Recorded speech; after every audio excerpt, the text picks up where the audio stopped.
After her forced marriage and mock wedding in Pakistan, 17-year-old Samir Khan returned to Sydney, leaving her new husband behind.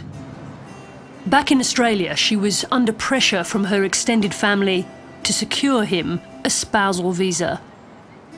I started to feel that it's not about me, it's about him and his future life here in Australia.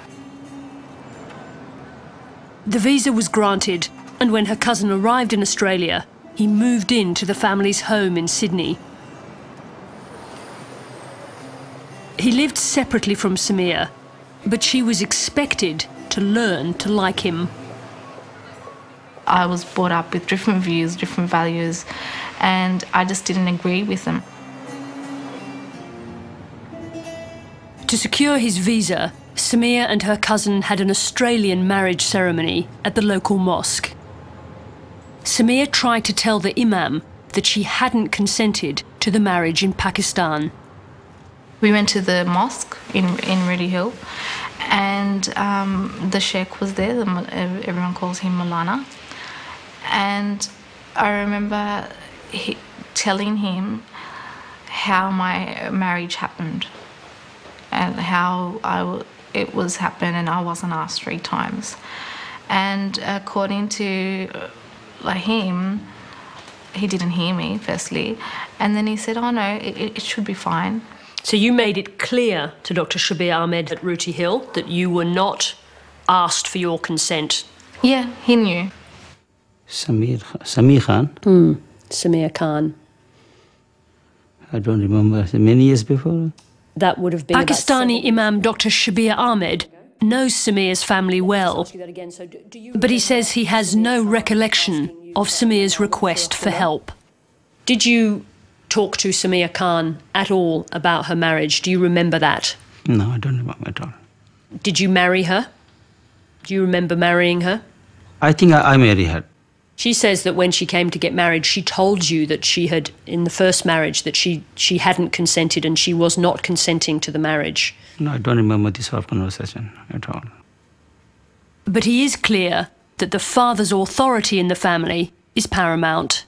Hitting is allowed in Islam, but doesn't mean to, hurt them. So just, one, for example, one sledge, just small.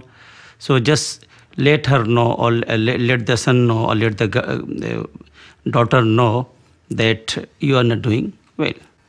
And from a husband to a wife as well?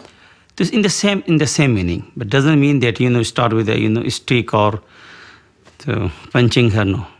But just pushing, this little bit pushing.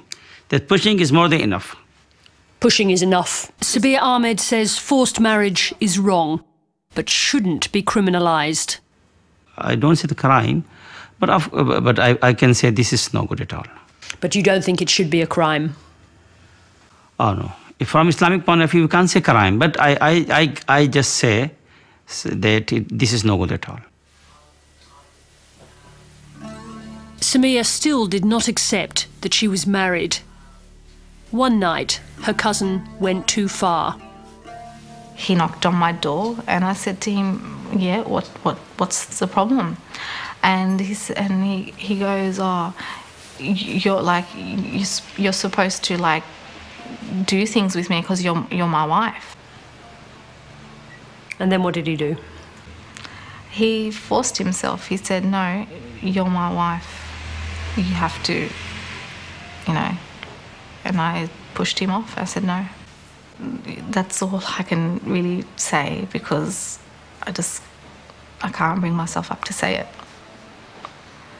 And nothing, I was brave enough to push him off and for anything to go further or anything to actually happen.